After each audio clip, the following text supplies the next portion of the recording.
very happy to be introducing my colleague and friend Virginia Sarf, Associate Provost, who will officially inaugurate our series. Thank you.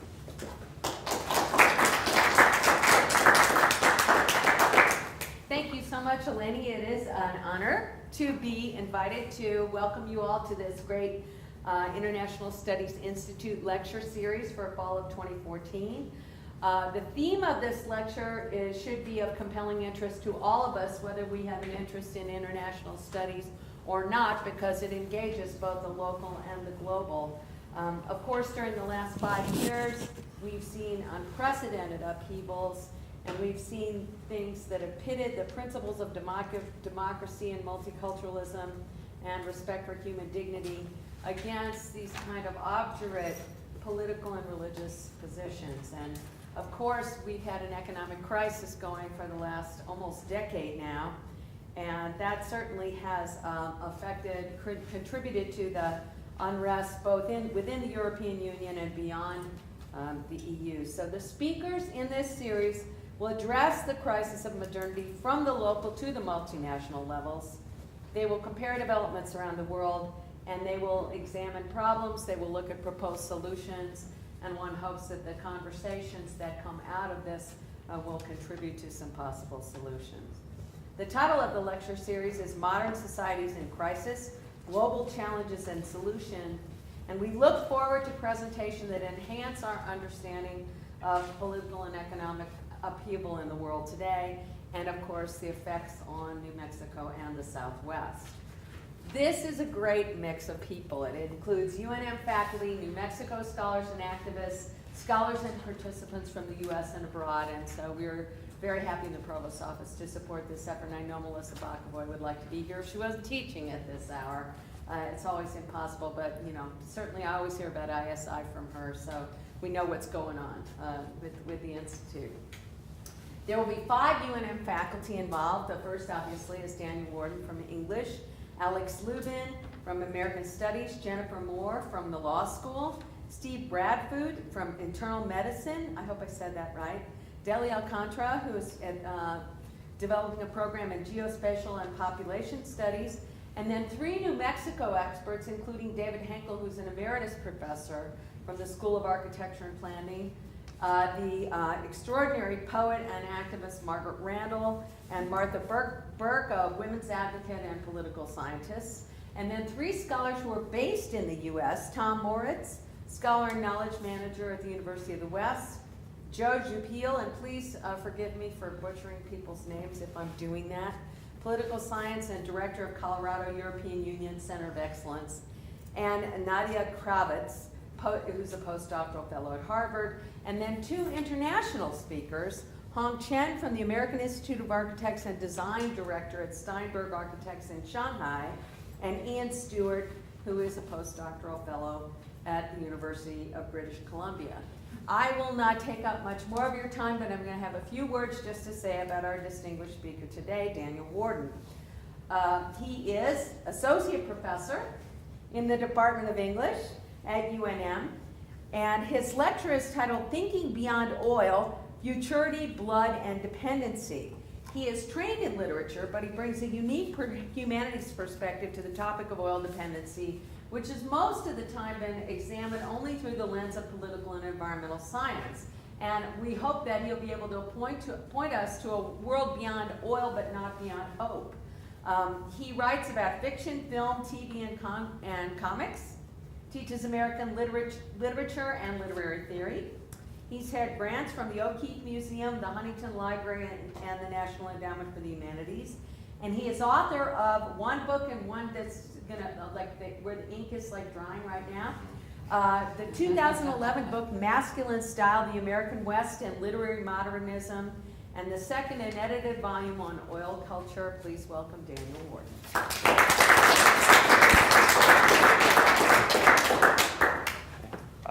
Thanks for coming on the Monday after fall break.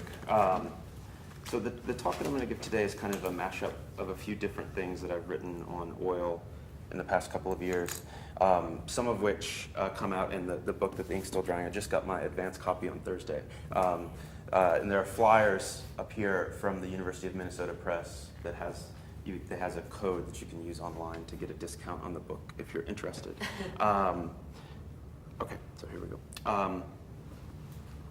The National Commission on the BP Deepwater Horizon oil spill and offshore drilling's report to the president reproduces the above an Alabama Department of Public Health sign warning residents of oil's presence on public beaches. Along with more practical advice, such as do not handle tar balls, the sign reads, oil may come and go at any time and it may not be visible. This is both a practical warning and a canny statement about oil's ontology. Oil is not entirely visible to us as a commodity, a fuel, a resource, or political or economic agent, yet it's also not invisible. Events like the BP Deepwater Horizon spill, the largest peacetime offshore oil spill in history, are shocking not only because they're ruptures in the seemingly smooth, technologically sophisticated transport of fossil fuel, but also because they reinforce the already visible presence of oil in our everyday lives. Oil is not invisible to us as much as it's contained in our cars' gas tanks and pipelines and shale and tar sands and in distant extraction sites. We might not interact with oil as a viscous material very often, but we're aware of it as such. And this gives oil a curious valence in the cultural imagination. It's foundational and ever-present, yet it's also often secreted away. Ooh, wrong button. There we go. Oil's signature cultural ubiquity and absence have been the focus of some of my recent work, and that work has recently led to this book, Oil Culture, that I co-edited with Ross Barrett, an art historian at the University of South Carolina. Oil Culture will be available next week from major booksellers everywhere, and its presence in our world manifests in multiple ways. Oil's material, mystical, historical, geological, and agential. Oil does things, it connotes meaning, and it's leveraged by nations, corporations, and individuals. Only in recent years, beginning with conversations about peak oil and transforming into debates about deep water offshore drilling, fracking, and tar sands extraction, has oil become the subject of cultural analysis for a critical mass of scholars in the humanities. Wishfully, I think that oil's emergence as a subject of analysis signals a shift in its hold on our world. More skeptically, this new scholarly interest in oil is vital because oil's everywhere and shows little sign of being eclipsed by another energy source in the near future. This is especially the case in recent years, the years following the Deepwater Horizon blowout, as new fracking and oil sands operations in the United States and Canada are driving North American oil production up to levels that have not been seen in the United States since the 1980s, production levels that will increase rapidly according to current industry projections in both the US and Canada. The BP spill is but one in a long series of disasters, environmental, political, economic, military, that underwrite petroleum's over 150-year history as a modern fuel. Understood from the beginning as a finite resource, petroleum is nonetheless routinely thought of as a necessity to our modern lives.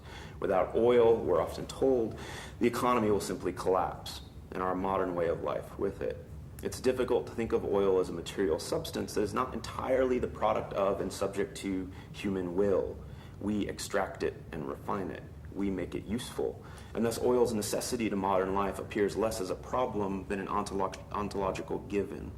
The lack of oversight, regulation, and cleanup technology that led to and exacerbated the Deepwater Horizon spill inspired even more reaffirmations of oil's necessity to human life, often under the guise of arguments for increased regulations and explorations into alternative energy. Even in the face of environmental disaster, and an environmental disaster that has been and will continue to be repeated on sliding scales as risky deepwater drilling continues to be practiced in the Gulf and in even more treacherous parts of the world, such as the Arctic, we're unable to give up oil. As the National Commission on the Deepwater Horizon spill states, as the report states, given America's consumption of oil, finding and producing additional domestic supplies will be required in the coming years, no matter what sensible and effective efforts are made to reduce demand. And indeed, in the past year, the Permian Basin oil field in the American Southwest has become the largest producing oil field in the country, and production in the Albertan tar sands are estimated to more than double, from 1.8 million barrels per day to 4.5 million over the next 20 years. In contemporary culture, no better symbol of oil's persistence can be found than the return of Dallas in 2012. One of the most successful television dramas of all time. The first version of Dallas ran from 1978 to 1991, and in its revamped version stars cast members from the original show alongside younger actors who play the next generation of the show's focal point, the Ewing family. In its original incarnation, Dallas staged its major tension around Bobby and J.R. Ewing, with Bobby representing morality and ranching to J.R.'s avarice and drive to strike oil. In its contemporary iteration, Dallas's major tension in its first season is between Bobby's son Christopher, a proponent of deep water drilling for methane hydrate, and J.R.'s son John Ross, who wishes to drill for oil the old-fashioned way on the Ewing South Fork Ranch. While rhetorically positioning the conflict as one between clean and dirty energy, the show represents the massive earthquakes and damage to the ocean floor caused by deep water methane drilling as a merely technological problem, one that will inevitably be solved as the free market demands more fuel that can be produced through traditional drilling. More fuel than can be produced through traditional drilling. Like the Deepwater Horizon's pursuit of new fossil fuel deposits, Dallas's vision of alternative energy is an even more treacherous version of traditional drilling. And moreover, it represents not an alternative to, but a continuation of our dependency on fossil fuels. However melodramatic, the family tension in Dallas signals just how integral oil is to contemporary life in the United States and in the world. When the actor Larry Hagman, best known for his role as J.R. Ewing, passed away while filming the second season of the relaunched Dallas in November 2012, newspapers and other media outlets memorialized him as a character he was so well known for playing. Hagman's New York Times obituary relayed that, quote, at the height of the show's popularity, he handed out fake $100 bills with his face on them, and there's one from the Larry Hagman fan site online. You can buy them for like $40. The popularity of J.R. Ewing, one of television's most beloved villains, is evidence of the hateful yet pleasurable proximity of oil to our lives and to culture more generally.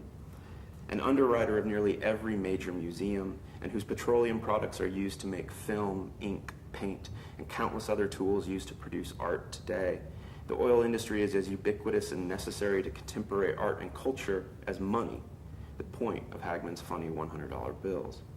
Even more than money, though, oil is finite.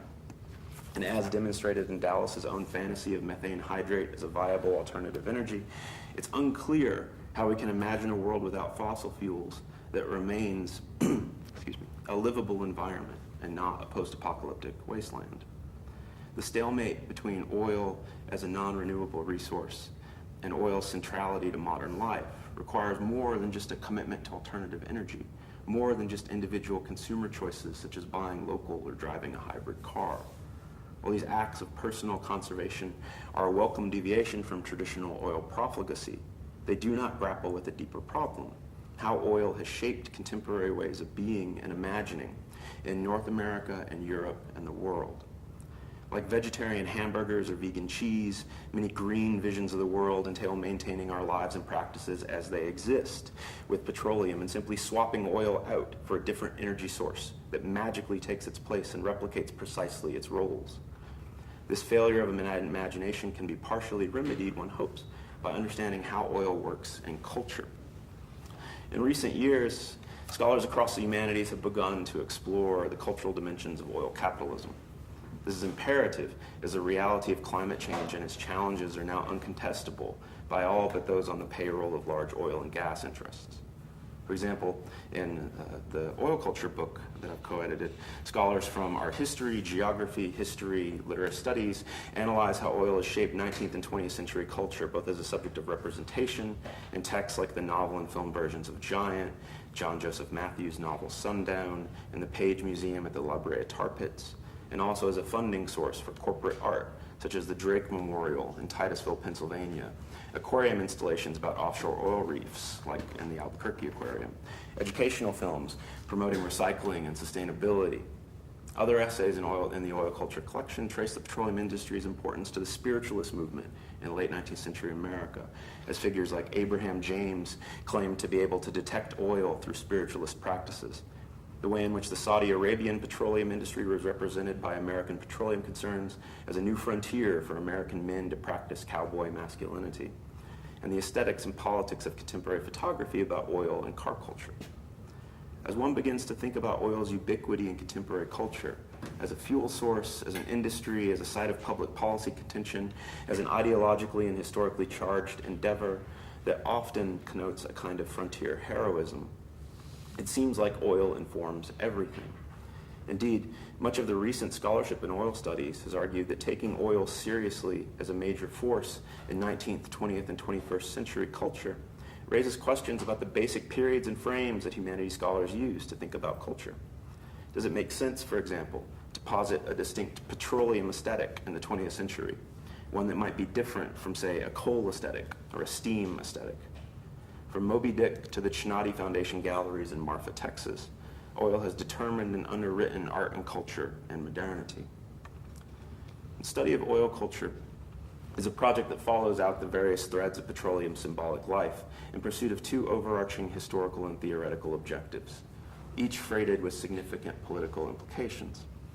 On the one hand, the cultural analysis of oil aims to reconstruct those symbolic forms and practices that enabled the emergence, development, and entrenchment of oil capitalism. On the other hand, by attending to those moments in which oil's ceaseless colonizing expansion has engendered uncertainty, ambivalence, or resistance, the cultural analysis of oil can also uncover symbolic materials that may be useful to the construction of alternative perspectives on fossil fuels and the energy economy. The former mode of inquiry promises to yield a fuller understanding of the mechanisms underpinning oil capitalism's dominance, an understanding that might be used to confront the system's hegemonic self-presentations. The latter approach may in turn help to open space from which to begin to conceive a post-oil future. In what follows, I'll talk about three major tropes that I've written about that oil connotes: futurity, blood, and dependency. So first, futurity. Giant was written and filmed during the post-war rise in oil consumption and the imperative to construct the interstate highway system, legislated through the Federal Highway Act of 1956. Giant charts how oil becomes central to the vision of the good life in the post-1945 United States and the ruptures that changes, and the ruptures that changes in oil production and availability, as well as the stability of marriage and gender roles, produce in the vision of the petroleum-consuming family dominant in the late 20th and early 21st centuries.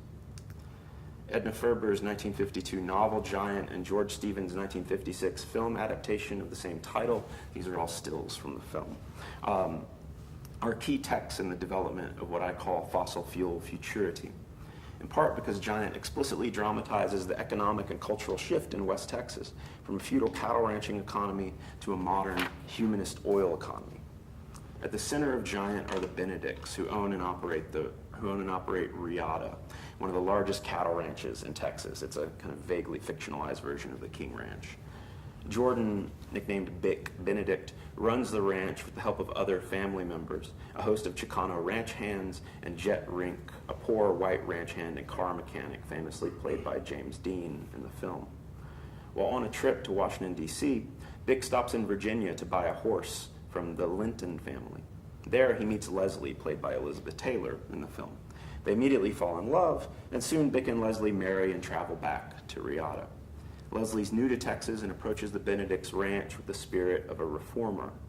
She's especially troubled by the racial hierarchy at Riata. The ranch is owned and operated by whites and relies on Chicano workers who form a kind of peasant underclass in the West Texas economy. Giant then focuses on Leslie and Bick's arguments about racial injustice, their concerns about whether or not their children will marry properly and or continue to work on the ranch, and Jet Rink's rise to incredible wealth when he strikes oil on a small piece of land. The novel and film conclude as the Benedicts lease portions of Riata to Jet Rink's oil company for substantial profits, yet distance themselves from Jet's excessive wealth, power, and racism. By the end of Giant, the Benedicts have become racially tolerant, while Jet Rink squanders his fortune by building an extravagant hotel and finds himself lonely and desperately unhappy. In so doing, the narrative draws a distinction between good and bad oil cultures that are, in fact, mirror images of one another, with the key exception that good oil culture represses oil as an industry and represents it only as a readily accessible medium for everyday life. In Giant, as the oil industry is domesticated in Texas, fossil fuel futurity governs characters' lives and provides a normative vision of family life that supersedes other modes of belonging based on class and ethnicity. Originally serialized in Ladies' Home Journal and subsequently published as a book, the novel version of Giant was controversial upon its publication in 1952 because of its representation of well-to-do Texans as corrupt, crude, racist despots. In a New York Times Book Review article, the reviewer Lewis Nichols commented, quote, "As has been noted through vibrations felt easily from Houston to New York, a fair share of Texas has failed to find in Giant the substance for amusement.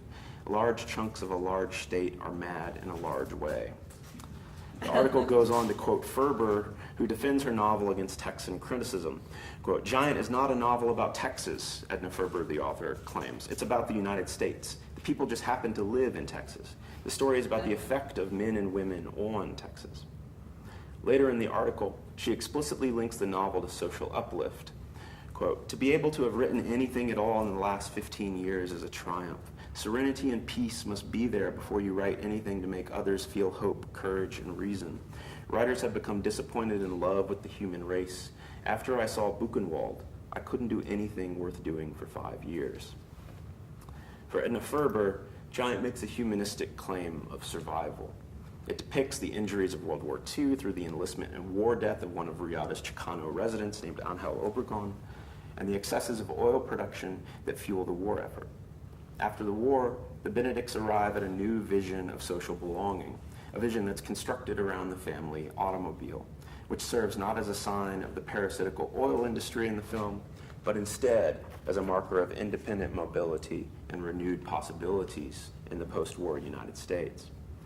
Giant's wealthy, racist Texans and exploited Chicano workers are foils through which the novel and the film imagine an idyllic, pluralistic family. While Giant is very much a narrative about the emergence and possibilities of racial equality in the post-war United States, there's another narrative strain that's equally important to both film and novel: the emergence of the oil rich in Texas, dramatized through the rise of Jet Rink, played famously in the film by James Dean. Jet is an overt racist, though he's also portrayed as a class warrior in both the film and the novel, mumbling in his introductory scene in the film that ain't nobody king in this country. Jet Rink's newfound oil wealth does not usher in new democratic structures, but instead allows him to become even more despotic than the feudal lord and cattle rancher Big Benedict. Jet Rink represents bad oil in the narrative. In the film, Jet Rink strikes oil and immediately drives his rickety Model T Ford to Big Benedict's ranch house. Covered in oil, Jet laughs maniacally and flirts with Leslie Benedict, Vic's wife. The monstrous figure, covered in black gold, represents avarice, racism, and cowardice, as opposed to the nostalgic Big Benedict, whose major fault seems to be his inability to separate his familial obligations from his ranch. Oil functions here as a kind of blackface, racially coding the oil industry in relation to wholesome white cattle ranching. While Jet Rink's racialization through oil marks him as a villain, Giant goes on to dramatize how racial pluralism successfully excludes Jet Rink from national and familial belonging. Blackface is used here then to mark Jet Rink as outside of the web of sympathy and paternalism that constitutes Giant's vision of racial pluralism. Not race, but oil connotes irreducible difference in Giant, and both film and novel ultimately demonize the oil tycoon only to subsume petroleum consumption into a normative vision of familial belonging. At the end of the film, the Benedicts drive back to Riyadh. When their private plane flies over, a plane they have earlier refused to travel in, they wave and realize how glad they are to embrace the simple life of driving. Behind the wheel, Vic remarks, quote, "Just as soon as the darn thing lands, I'm going to sell it. This is for me, boy, the simple life. No more of this high-flying nonsense." In this moment, the family car is cast as an intermediary between the horse and the airplane, a happy compromise between the individuality of horseback riding and the excessive luxury of the well-furnished private jet. In Giant, an intimate connection between consumption, family belonging, and the automobile is forged through the disavowal of oil's centrality to post-war US culture. In the novel's concluding chapter, Leslie and Vic discuss the future of the Benedict family name. Leslie comments, "I thought, as we were driving along toward home, Luz and Juana and little Jordan and I thought to myself, well, maybe Jordan and I and all the others behind us have been failures in a way. And then I thought about our Jordan and our Luz, and I said to myself, well, after 100 years, it looks as if the Benedict family is going to be a real success at last." This revaluation is key to fossil fuel futurity. Industry and economics are displaced by the effective bonds of the family and the promise of futurity that the family represents. Leslie's remark is followed by her husband Bick's realization as he looks at his wife, quote, "The lines that the years had wrought were wiped away by a magic hand, and there shone the look of purity, of hope, and of eager expectancy that the face of the young girl had worn when she had come 25 years ago a bride to Texas." This youthful gaze is represented in the film's final shots of the Benedict grandchildren. The Anglo and Chicano toddlers fade into one another, accompanied by a nursery rhyme version of "The Eyes of Texas Are Upon You." The film concludes, like the novel, with a gaze into the future. These eyes confirm not only the triumph of racial tolerance, but also the hidden triumph of oil as the mediator of futurity. Oil's function as a vanishing mediator between 20th century capitalism and family life often renders it an absent presence in American culture. As the novelist Amitav Ghosh has argued in a review of Abdul Rahman Munif's Cities of Salt novels, there's an absence of art, literature, and culture about oil. For, quote, "The history of oil is a matter of embarrassment verging on the unspeakable and the pornographic," end quote. In Giant, though, it's clear that oil is not so much absent from U.S. culture as it is fractured and subsumed into a vision of a divided social field, constituted of, on the one hand, disavowed and avaricious businessmen, and on the other, normative, happy families.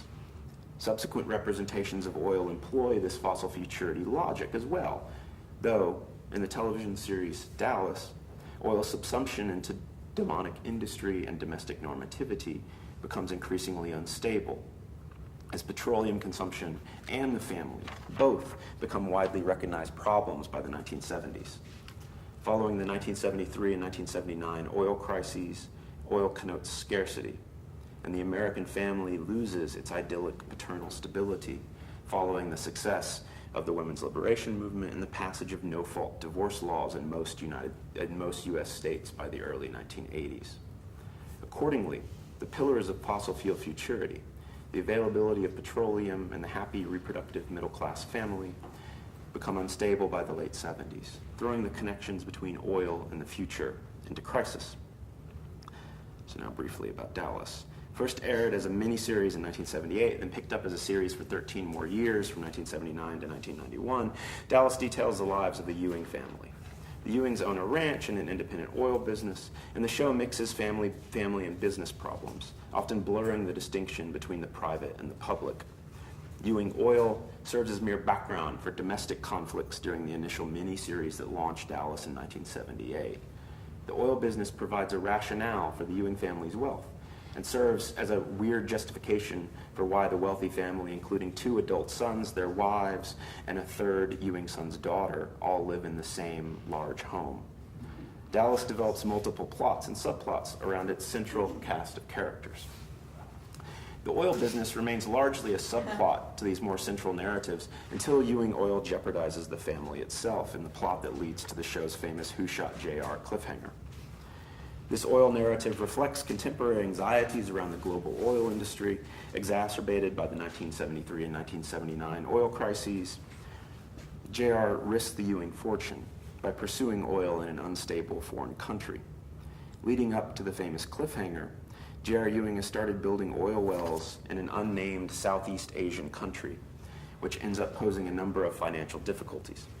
Ultimately, J.R. mortgages his family's home, South Fork Ranch, to fund the construction of his oil wells, without the knowledge or approval of the rest of his family. J.R.'s risky business deal is eventually brought to light. The Southeast Asian oil wells do not come in on schedule, and Ewing Oil is soon in danger of defaulting on its loan and therefore losing the family home.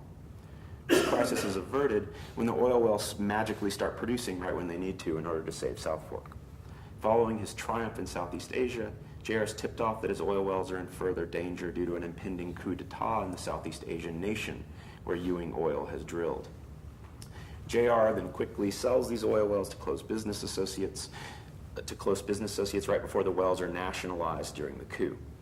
JR has then betrayed both his family by mortgaging their home without their consent and his business community by selling them oil wells soon to be nationalized. Following all of these developments in the season finale, an unidentified person famously shoots JR. The next season picks up with JR being rushed to the hospital, and the subsequent episodes play up the possible suspects, which include JR's wife, Sue Ellen, as well as his wronged business associates. In the lead up to his shooting, JR has jeopardized the Ewing family's home and put the family in crisis, and he's violated the fraternal bonds between the members of the Texas oil cartel to which the Ewings belong. This disregard for family and fiscal stability leads to the shooting, as JR is symbolically punished for his pursuit of wealth over and above the family. Eventually, Sue Ellen's sister, Kristen Shepard, confesses to the crime, which she commits after her affair with JR ends, and she's left without the promise of further Ewing wealth and glamour. Despite JR's nefarious business practices, it's ultimately his entanglement with family, his bad behavior as a husband and as a lover, his affair with his wife's sister, that results in the shooting. In Dallas, the oil business corrupts even the family, dooming the Ewings to a life of intrigue, betrayal, and duplicity. Fossil fuel futurity registers not through the disavowal of the petroleum industry as it does in Giant, but instead through the recognition that the family itself is just as exploitative and manipulative as the petroleum industry that empowers it. Nonetheless, both the family and the oil business are represented as necessary and even sacrosanct institutions to be preserved and protected at all costs, despite their obvious flaws. Along with its clear reference to the 1979 oil crisis, Dallas's representations of the family as always on the verge of collapse reflects another crisis in the 1970s US, as I've already mentioned, the sharply rising divorce rate. As historian Nancy Cott has noted, beginning in the 1970s, quote, the divorce rate rose furiously to equal more than half the marriage rate in the United States, portending that at least 1 in 2 marriages would end in divorce. In Dallas, divorce is discussed or threatened by every Ewing couple repeatedly in almost every episode, making it clear that the family is no longer a stable entity, insulated from crisis by normative belonging. Many of the women in Dallas are also frustrated by their husbands' understanding of gender roles. Pamela Ewing, Bobby's wife, wants to have a career, which goes against her husband's desire for Pamela to stay at home and have children, while Sue Ellen, JR's wife, is unsatisfied as a stay-at-home mother, turning to alcohol and affairs as solace. The vision of the happy family in Giant has clearly faltered in Dallas, a show produced in the wake of the feminist critique of normative domesticity and the restrictions that it places on women. The pursuit of oil profits and the manipulation of family loyalties are coextensive in Dallas, and both practices are discussed in the show as natural and innate, a matter of inheritance, rather than a set of economic, ethical, and political practices. For example, in the concluding episode to the original 1978 miniseries, Bobby Ewing's wife, Pamela, announces that she is pregnant. In a drunken attempt to apologize for treating Pamela as an outsider, JR accidentally pushes Pamela from the attic of the South Forks barn, and Pamela suffers a miscarriage. Later, when Pamela's resting in bed, the Ewing patriarch, the father, Jock Ewing, enters the room and apologizes for the Ewing family. Quote, us Ewings were just not easy to live with, as you found out. We've had things our way for so long that maybe it got in the way of our being just people. Blood, routed through oil, becomes something impersonal and even inhuman. In Dallas, the family's ties to oil become deterministic and fatalistic. The family is bound, however unhappily, to oil, and there's nothing to be done about it other than to acquiesce to its hold on everyday life.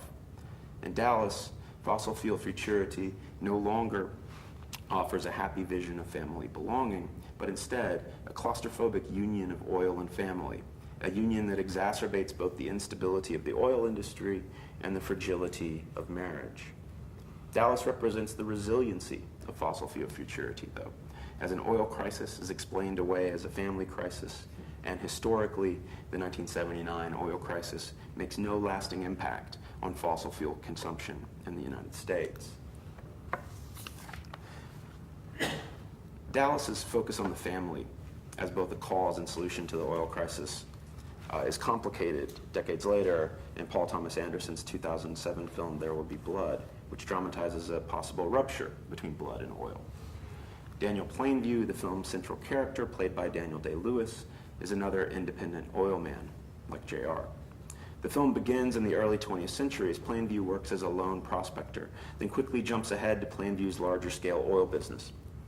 The film's focus on Daniel Plainview is a major revision that the director Anderson undertakes of his source material, Upton Sinclair's 1927 novel Oil. While Sinclair's novel has more characters and a clearly political message in comparison to Anderson's There Will Be Blood, both the novel and film respond to and critique privatization. Sinclair's Oil is written in part as a response to the 1924 Teapot Dome scandal and the privatization of public goods that was typical of the Harding administration. Featuring a character named H.W. in 2007, an invocation of the Bush presidencies, both past and present, There Will Be Blood is also about privatization and the way in which the intertwining of privatized oil and the private sphere of family relations produces the violent yet curiously noble figure of the oil man. There Will Be Blood presents a challenge to the viewer, a challenge figured by climate change and continuing oil crises in the 21st century.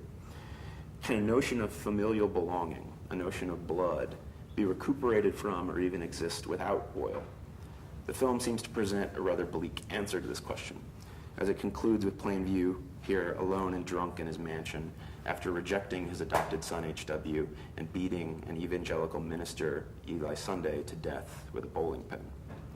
While There Will Be Blood's conclusion gestures to oil's persistence, Plainview successfully guards his fortune from both religion and family. It's also a meditation on how oil, a meditation on how oil and blood become equivalent in our social imaginary. There Will Be Blood begins without dialogue. As a single figure, Daniel Plainview mines silver. The first complete sentence spoken in the film is, "There she is," as Plainview finds silver in a well that he's just dynamited.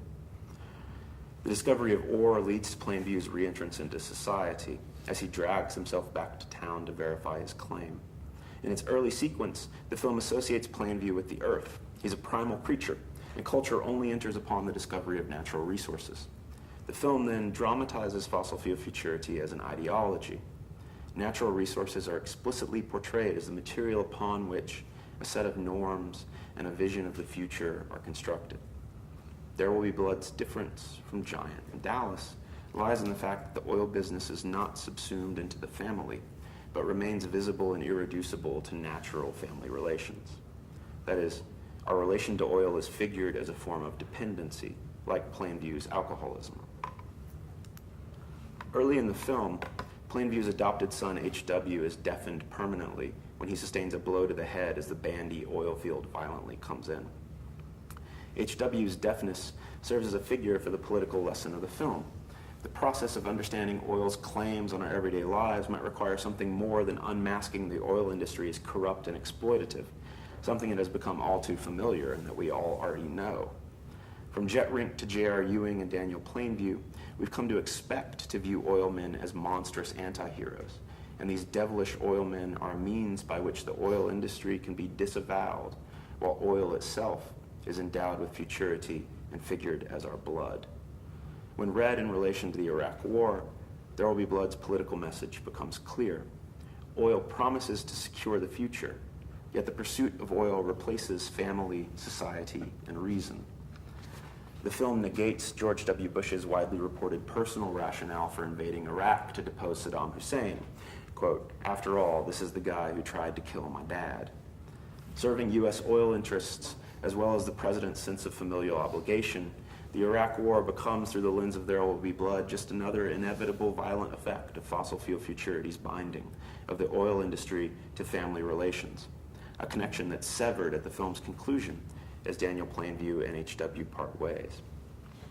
What There Will Be Blood dramatizes is the constructedness of oil's connections to futurity. In the film, oil persists as kinship, even when kinship itself, or blood, vanishes. In this sense, H.W. illustrates the political challenge of the film in a rupture in the ideological workings of fossil fuel futurity in the 21st century. If H.W. can refuse family to pursue his own oil wells in Mexico, as he does at the end of the film, then it's conceivable that we, the audience, can inversely form alternative practices and modes of belonging that are not underwritten by fossil fuels. The way to imagine life without oil might be to do what H.W. does: stop listening to oil's claims on us. In Ida Tarbell's History of the Standard Oil Company, originally published in McClure's magazine from 1902 to 1904. A central text in muckraking or investigative journalism, Tarbell's history represents Rockefeller as a monomaniacal, secretive, and pernicious businessman, a man who crushes independent and small oil businesses and repeatedly seeks to establish, and eventually does establish, a criminal monopoly. Tarbell's history forged a narrative about the petroleum industry that fused individual desire to corporate structure, personal emotions to fossil fuel. While Tarbell's intent in narrating Rockefeller and Standard Oil's intertwinement was most certainly to critique this monopolistic consolidation of corporate power in one individual, it also provided a model and rationale for thinking of corporations as individuals.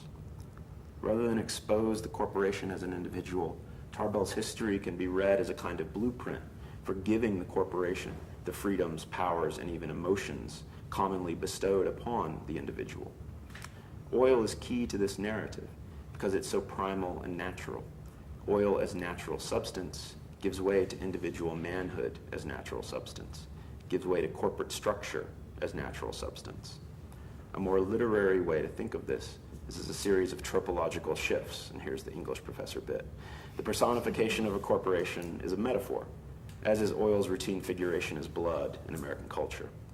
These metaphors become metonyms in Tarbell's history, as Rockefeller is figured as the whole out of which oil and the corporation emanate as parts.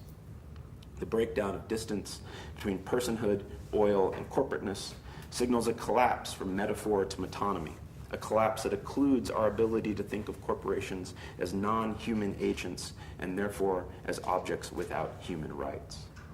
Being able to think of corporations and oil as objects, not as subjects, must be central to any critical project committed to imagining modes of life without either. That is, modes of life where both corporations and oil can be discarded, neglected, and left behind. Especially after editing Oil Culture, I'm convinced that any understanding of petroculture and 20th and 21st century capitalism must ask not just historical questions about oil culture's formation, but also future-directed questions about the effects and residues of those formations. The history of negative representations of the oil industry, begun by Tarbell and others in the late 19th and early 20th centuries, needs to be reaffirmed over and against constructions of corporate agency as somehow beset in our contemporary neoliberal moment. The corporate personhood that violated antitrust laws in the late 19th and early 20th century is today, of course, vindicated in the Supreme Court and viewed as a natural way of constructing rather than an impingement upon the public. If we think of corporations not as speaking agents, as the Supreme Court Citizens United decision asks us to, but instead as cagey, silent, secretive agents, as Standard Oil and Rockefeller were, then corporations might seem to be outside of the bounds of human rights. Corporate personhood is embodied not by the benevolent invisible hand of the marketplace, but by Tarbell's monstrous, ever-grasping Standard Oil, or Liberate Tate's faceless BP agents in the art performance above. A figure that should not be thought of as human, or even human-like, but as a material object and assemblage. Leftist politics have long found promise in personification. In identity politics movements, imagining livable lives as a political act and the denial of personhood, or some parallel to personhood even for animals, plants, and objects, is considered a violation of human rights. Just as we must struggle to imagine a future without oil, we must also struggle to depersonalize corporations, to depersonalize entities that might have been initially personalized to be better dissolved. Sometimes it's better to deny personhood, to think of entities as non-human agents that we are dependent on, non-human agents that can be dismantled. In a book about how Texas has determined the course of American politics for the past 2 decades, the New York Times columnist Gail Collins argues, quote, Texas frames its political worldview on the ideology of empty places, which holds that virtually any amount of government is too much government. This ideology of empty places also entails a commitment to an ever-expanding frontier, an unwillingness to accept the very real limits that come with a social and economic system powered by non-renewable finite energy. A representation of the oil industry as less an extension of human futures in the family than the destruction of the future and the elimination of all possible families might be the only path to loosening oil's hold on our energy future. For a scholar, the framework of oil studies can be both exciting and daunting. Oil studies is exciting because it challenges us to think about material culture in a way that we might not be used to, and it forces us to consider economic, environmental, and political realities that might otherwise seem only tangentially related to humanities scholars' fields of inquiry. Oil studies is daunting for these same reasons. It asks us to think about the real world in a way that forces us to move outside of familiar periodizing terms and national boundaries. Oil is global, and oil is older than our modern world. The effects of oil, too, will outlast us all. These questions of scale and scope can productively and critically reorient us in relation to culture and make cultural studies all the more relevant to the pressing questions of climate change. It's perhaps wishful thinking to believe that the positing of oil studies will somehow hasten the end of oil's hold on us. Nonetheless, thinking of oil culturally can help to envision a future without oil. It's our hope, my co-editor and I, that the future of oil studies is in the study of the past, and we regret already that this will not be the case for some time. Thanks.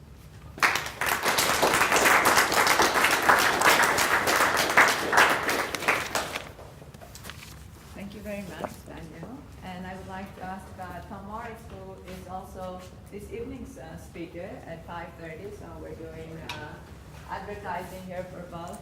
Tom will comment on Daniel's lecture, and then Daniel will comment on Tom's. We'll get you here afterwards. So make sure you also come at 5:30, the same room. And here we go. Turnabout is fair play. Thanks, Eleni. So there's a lot for me to say. First of all, is to say that I'm not an English scholar, not really a humanities scholar to speak of. But I have a few responses, sort of impressions that I developed during Daniel's talk, and thank you, Daniel. First of all, one of my last regular jobs was at the Getty Research Institute in Los Angeles, and I was working with we were working with futurism at that time. That was one of the themes that we were really following. And sort of that came up immediately when Daniel was talking about futurity. You know, I've always thought the futurists were a little overexcited by technology and by engines and by fast vehicles. And, you know, and that having, I should say that I'm a New Yorker by birth, but a Californian by nurture. So I'm fully aware of California car culture. And it's very interesting to reflect on how that relates to the things that Daniel was talking about. Rockefeller and Henry Ford, the conjunction of those two extremely powerful men who had, of course, a huge influence on our culture. And, of course, the resulting, the domination of the automobile and the interstate highway system, both of which had huge effects. There's a little plaque in Santa Monica that talks about how they ripped up the light rail transit about 1952 in Santa Monica in order to allow more vehicles to move on the roads, the surface roads in Santa Monica. There are sheathed oil derricks in the neighborhood I live in, along Pico Boulevard and Olympic Boulevard, one right next to Century City. They're actually still there, but they're covered, you know, but you can recognize them if you know how to look. And I think that, I should also mention I was at Santa Barbara in 1969 when the Gulf oil spill happened there, the first time oil. We'd had pristine beaches in Santa Barbara to that point, and oil hit our beaches. I remember walking out in the morning and smelling oil in the air.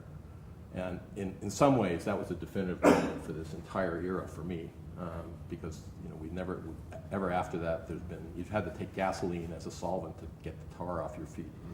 Small enough price, but of course, much larger implication. Two other films that I thought of were Syriana, one which is really interesting and is perhaps a little too literal in terms of its, its diagnosis of the way the oil industry operates on many different levels. And another was actually the Coen brothers, No Country for Old Men, where there's a brief episode in which an oil executive is executed by the avenging angel that Cormac McCarthy has set up in his story. let's see, but getting down to the more basics, one other, I will be talking about oil to a small degree in my talk this evening, but what came to mind to me was the mid-Pacific jar of petrochemicals floating around. I don't know how many of you are aware of that, but out in the center of the Pacific Ocean, the minimum estimate is about 700,000 kilometers. The upper estimate is about 15 million kilometers of plastics, petrochemical products that are simply floating in mid-ocean in the Pacific because we don't know, we didn't anticipate that they wouldn't go away. That's one of the other consequences. And I thought I'd also mention that at the corner of, just across, Daniel mentioned the La Brea tar pits, which of course sit right under Los Angeles, and right at the corner of Wilshire Boulevard and Curson, which is right across the street from La Brea tar pits. About 3 years ago, Christmas time, I was going to the folk art museum, and there was these guys with sawhorses and hard hats and clipboards standing there at the corner of Wilshire Boulevard. This is right, the area that's called the Miracle Mile. And I said, "What are you doing?" I walk up to people and do that sometimes. And they said, "Oh, there's tar coming up here." And 3 years later, it's still there. The oil that's coming up from underneath Los Angeles, there's no way to engineer it away. It can't be changed. That's just a small object lesson, or maybe even a parable involved in that. And then finally, what I'd really like to talk about is just, I think the inertia of response that Daniel made reference to is really one of the critical issues for all of us, which is we are so ensconced in this economy and this culture that is dependent on automobiles and oil, that the real question becomes, what could possibly help us to transform under conditions of real urgency? And that's something I'm going to talk about tonight. But we're in an era of increasing, accelerating urgency of these environmental issues. It's become obvious that they're at global scale too. They're not just local, regional, national problems. They're actually international problems. And so what can we do in the face of that inertia? And the question of whether what role the media play in supporting and encouraging that inertia, and simply assuming that this is the way the world is. Oil flows in all these different ways. There's a culture that builds up around oil. That's a very interesting question to explore. And I would also say that one of the other interesting things is that the oil companies have been intervening actively in the political process. In California, we're quite sensitive to that. They came in and the Texas oil companies actually tried to shape California elections. And they did, the California Elections Commission traced back some of the money and were able to actually establish that the oil industry was trying to defeat environmental legislation in California, understandably if you're a multinational corporation. But that's a pretty serious issue. And not only that, but they've also, I don't know if, I'd encourage you to look on YouTube for a very short little document, actually advertisement called CO2 is Green. CO2 is Green. It was produced by the oil industry. And that's a very interesting example of how they have been trying to influence the political process in the United States. And there are people responding to that. There's a group at Stanford led by Robert Proctor, and there's Naomi Oreskes at the University of California, San Diego, who have developed what they call agnotology, which is the study of the development and spread of ignorance. It's propaganda, basically. And Proctor has an excellent book on that theme. Oreskes has written a number of times about this theme. And there are many other people also now contributing to the study of agnotology. So it's a very, very interesting direction for research. And then let's see. I think that's pretty close to what I wanted to say. Only that this question of corporate personhood as a legal fiction, I don't know how many of you saw the documentary, The Corporation, that was produced probably about 10 or 15 years ago, and they used the trope of the Diagnostic and Statistical Manual of the American Psychiatric Association in diagnosing corporations. If we follow the theme that a corporation is a legal fiction, a person, then perhaps they might be susceptible to that diagnosis. And of course, you can guess what the results were from that process. So I think Daniel did a great job in raising some really fundamental questions about the relationship between oil, which is a pervasive economic influence in our world, and the way the media and our culture have blended with that process. So anyway, thanks a lot. Those are my comments and thoughts, so thank you.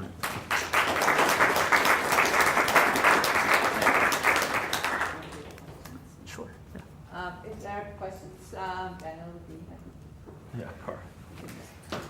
proceed with I'll just hang out over here, I guess. questions. So if you can read the reboot or the continuation of Dallas in 2012 Uh-huh. as sort of giving your blessing back to that type of lifestyle and oil, what do you make of it being canceled? It was a bad TV show. Other but than that. Other than that, well, I think part of it is that Dallas, the first iteration of Dallas, you know, I think it's the third season, the first episode of the third season when Who Shot JR is answered, is often cited. The statistic is it's the most watched hour of television ever. It beats even Roots, right? And so there's something about it happening in that kind of late 70s and through the 1980s moment where it could have a kind of public role in a way that, because of changes to media, television simply can't have today because of the fragmentation of the medium into, you know, digital forms and the proliferation of cable TV networks, right? So Dallas had a kind of I guess one way to say it is like the 2012 version of Dallas could never be as successful as the 1978 version of Dallas just because of the material conditions of TV as a medium. I think the other thing that kind of dooms it or kind of made it ridiculous was the fact that a narrative about energy and a narrative about kind of backstabbing and greed and energy can't be or shouldn't be pleasurable today in the way that it maybe was in a moment where, oh, sorry. in a way that it could be before climate change was a widely recognized phenomena that was at this point, you know, today it's you know, uncontestable as a reality, except for people who are really being corrupted by forces from the oil and gas interests. So the kind of fun of JR dissipates, and you know, the relaunch, they really played up the kind of nastiness of the family. There was like online games associated with it. I didn't go into all this stuff because it's a soap opera. You end up spending a lot of time like summarizing these Baroque plots and things. But there were like online games you could play that were kind of Games of Thrones types of games or Sims games where you could like pick your character and see if you could dominate the Ewing family.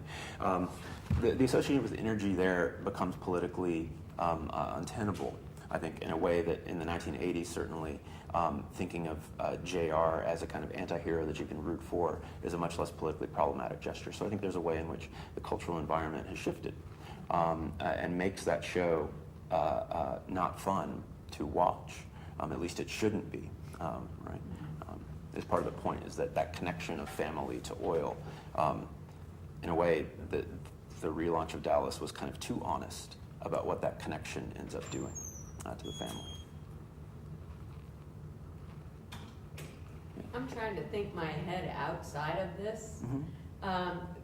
You know, I started thinking about all the movies that you could do what you did to and have a lot of fun with it. Yeah.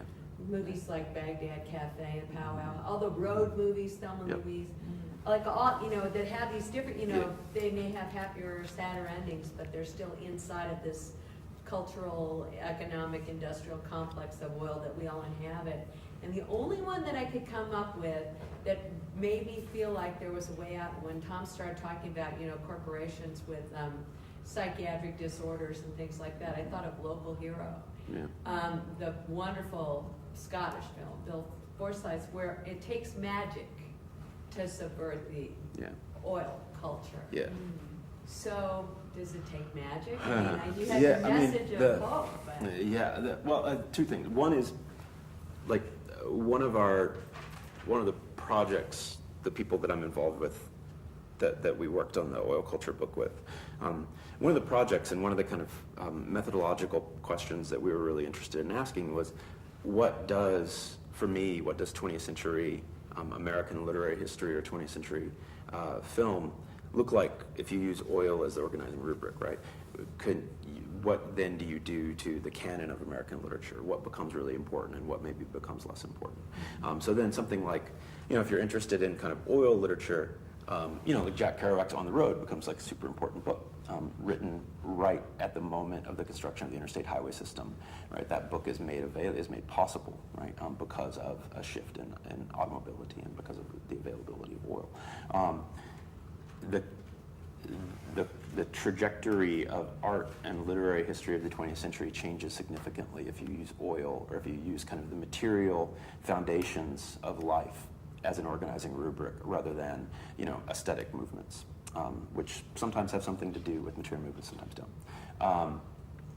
So yeah, like part of the fun of the project, fun is a perverse word to use for this project, but part of the fun of this project is to see, well, what becomes really important? What becomes really important to the canon if you kind of reframe things, right? A novel like Moby Dick becomes really important, but for completely different reasons than it has been read historically, right? That kind of battle between good and evil and all the theological and political implications of that novel become a lot less important than the chapter about whale anatomy and the chapter about all the things that you can do with whale oil, right? Those then become like the really important moments in the novel. The other side, the magic thing, yeah, like we have an essay in Oil Culture by Jerry Canavan, who's a science fiction scholar who works on science fiction. And he has this great periodization of the way that alternative energy sources get represented in science fiction novels. And in golden age science fiction novels, and the novels of people like Ray Bradbury and Isaac Asimov, there's always this kind of like magical, they have nuclear fusion, or they have these special energy crystals, and there's just this kind of clean energy just kind of appears. Aliens bring it or something, right? And you simply don't have to worry about it. It's a kind of precondition for imagining an alternative future, is just imagining that our dependency on fossil fuels just goes away. Contemporary science fiction, in Jerry's argument, and if you think of film, films like Elysium or Children of Men, right? Contemporary science fiction seem to grapple with that difficulty rather than erasing that difficulty, right? And so you have now the proliferation of the kind of, post-apocalyptic wasteland version of science fiction and the zombie narrative and things like that. But instead of a kind of new possibility, you instead have collapse as the vision of the future. This, Frederick Jameson's famous claim that, it's easier for us to imagine the end of the world as we know it than to imagine an alternative contemporary capitalism, right? It bears out if you look at science fiction in this way. So yeah, in terms of magic, I think part of what I'm interested in thinking about is figuring out the ways that oil means and has been made to mean by corporate interests and just by the culture of American individualism, the culture of oil dependency, the culture of car culture, right? And once you're able to figure that out, right, and once you become aware, the idea at least for me and for my co-writer Roz is, once we become more aware of that history of representation, right, you can then detect it, you see it everywhere, but then you can also begin to see how certain practices or certain modes of representation might push beyond that, maybe, but it's very speculative, right? The real answer, and this is part of Naomi Klein's recent book that just came out, which scooped us, I guess, by a couple weeks, but that's fine to be scooped by Naomi Klein. Naomi Klein's book, This Changes Everything, her climate change book. She's absolutely right, and it's an argument that we make in oil culture too, that taking climate change seriously and taking our dependency on fossil fuels seriously commits you to anti-capitalism. And I firmly believe that in order to move beyond, you have to destroy corporate power. And one of the preconditions for that is to stop personifying and stop finding the future in these material assemblages that are not going to give us a future. Right? To stop telling us stories about what the future will hold. The kind of techno-futurism of the oil industry today. I was at a conference last year at the University of Alberta, and they had a PR representative from the tar sands organizations come and talk to us because they paid for our coffee at the conference or whatever, which was weird. But the oil industry's response today is not unlike the magic response, or the Isaac Asimov "we found energy crystals" response, which is eventually we will develop the technology to clean the water that we've used for the tar sands operations. We'll develop water treatment facilities to repair the damage that's been done by fracking operations.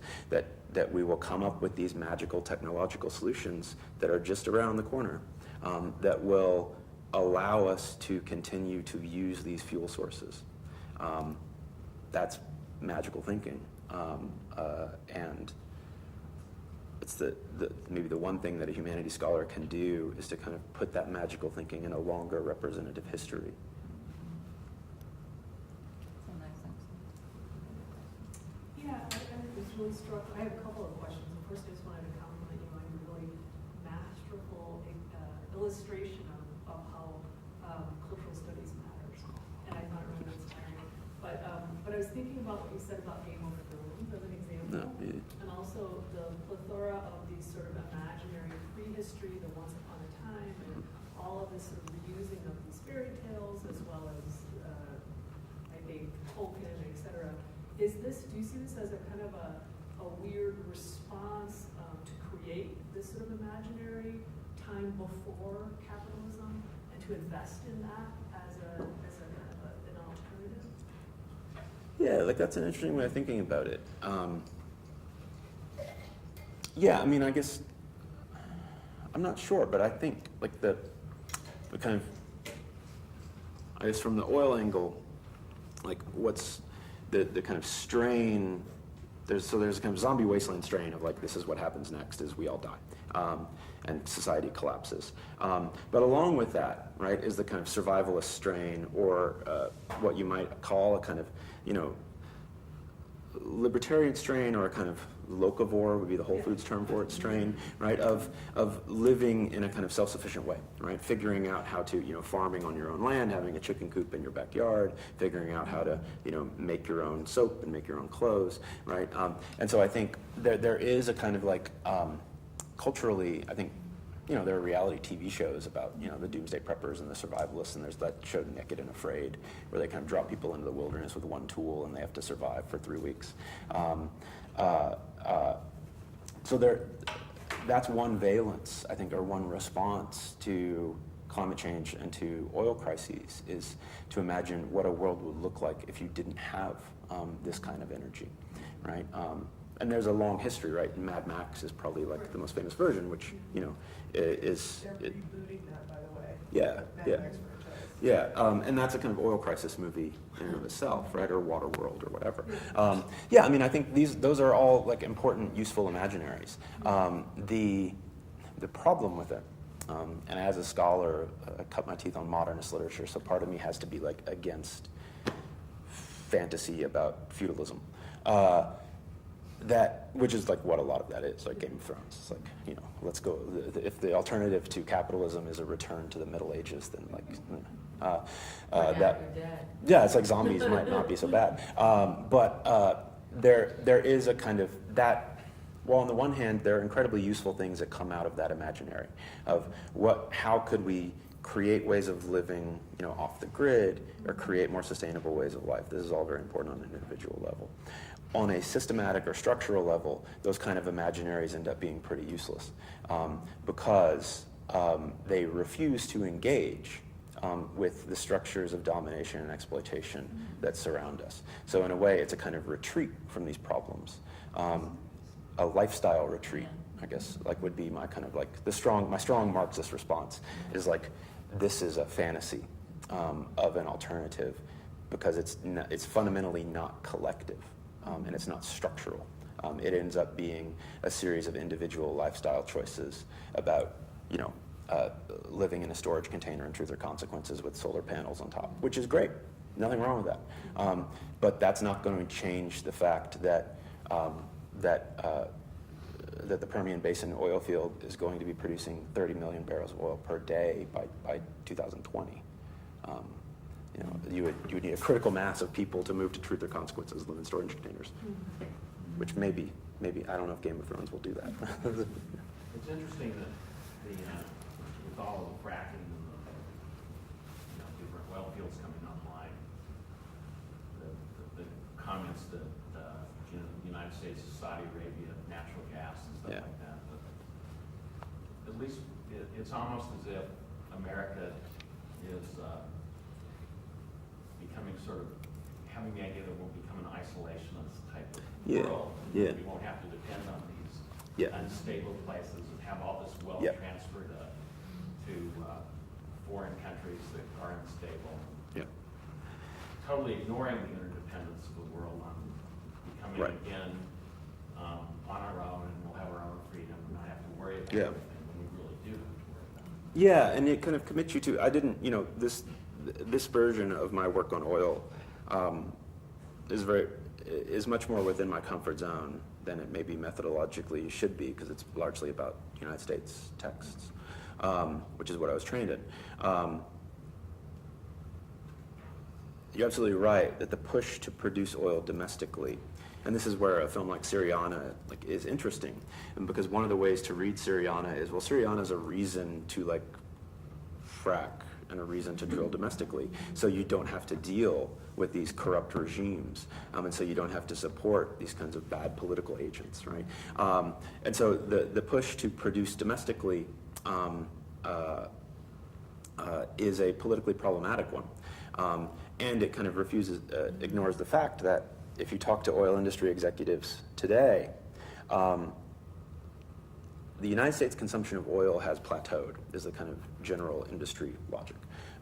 And if anything, it's going to decrease because we've maximized the number of people in our country who own automobiles, right? Almost everybody owns an automobile, or enough of the population does that you're not going to have new people entering the automobile market in the United States.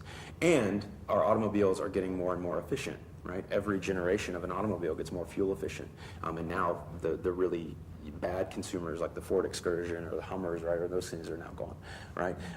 So American oil consumption is actually plateaued or is going to decrease over the projections over the next 20 years. But oil consumption is going to increase exponentially in China and India and in other parts of the developing world. And so controlling domestic consumption and controlling domestic production kind of has nothing to do with the reality of climate change, because it is a global phenomenon, and where the emissions growth is going to really happen is not anymore in the United States. We have a tremendous emissions debt to the rest of the world because we, along with Britain, right, we're very early polluters, and we've polluted a lot of the now developing world. But the new emissions growth is not going to be here.